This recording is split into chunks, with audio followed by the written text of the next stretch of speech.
Hello bachcho, let's see the question. So the question says wavelength of the Balmer H alpha line, that is the first line, is 6565 angstrom.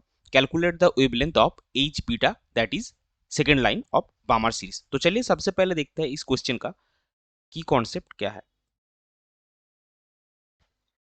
इस question का की concept है hydrogen spectrum. अभी देखिए hydrogen spectrum का formula क्या है वो हम सबसे पहले लिख लेंगे. फॉर हाइड्रोजन स्पेक्ट्रम वी है फॉर्मूला क्या होता है 1/लैम्डा, that is the wavelength. Lambda is the wavelength is equal to R H, that is Rydberg constant, into 1/n1 square minus 1/n2 square. अभी देखिए जो हमको वेवलेंथ किसका गिवन है एच अल्फा लाइन का, और निकालना क्या है हमको एच बीटा लाइन का, दोनों ही बामर सीरीज के लिए. So for H alpha line of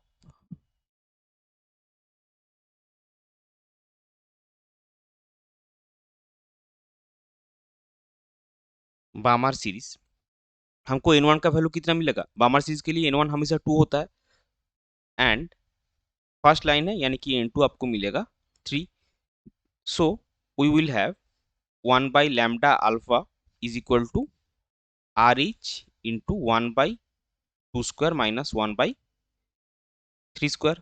So that will be is equal to RH into 1/4 minus 1/9. So इससे हमको डायरेक्टली मिलेगा, ये हम अलग पेन से लिखेंगे, 1/lambda alpha is equal to RH into 5/36, क्योंकि 9 माइनस 4 5 आएगा, 9 इंटू 4 आपका आएगा 36. इसको हम मार्क करेंगे इक्वेशन 1. अभी देखिए एच बीटा लाइन के लिए हमको क्या मिलेगा. So for H beta line of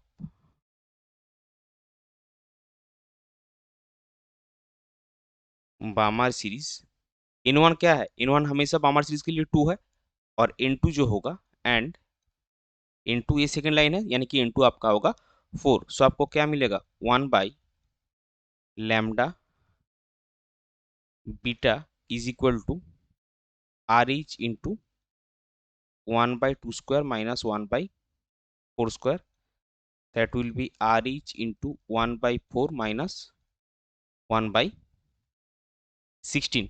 So इससे आपको मिलेगा therefore 1/lambda beta is equal to RH into 3/16. ये हो जाएगा आपका इक्वेशन 2. सो इक्वेशन 2 में आपके पास है 1/lambda beta is equal to RH into 3/16, and equation 1 में आपके पास है 1/lambda alpha is equal to RH into 5/36. सो अभी हम लोग क्या करेंगे, अभी हम लोग इक्वेशन 1 को इक्वेशन 2 से डिवाइड करेंगे. So from 1 divided by 2 we get lambda beta divided by lambda alpha will be is equal to 5/36 divided by 3/16. और आपको क्या मिलेगा, lambda beta is equal to 5 into 16 divided by 3 into 36 into lambda alpha. So that will be 5 into 16 divided by 3 into 36 into lambda alpha आपको given है, that will be 6565, और total इसका unit आएगा angstrom. सो lambda इससे आपको calculate करके मिलेगा lambda beta is equal to 4863 angstrom. इसको हम हाईलाइट करेंगे और फाइनल आंसर हम लिखेंगे the wavelength of the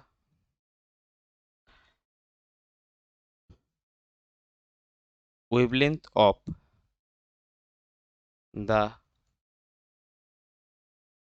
H beta line is 4863, angstrom. ये हो जाएगा आपका क्वेश्चन का final answer. I hope you understood it well. Best of luck. Thank you.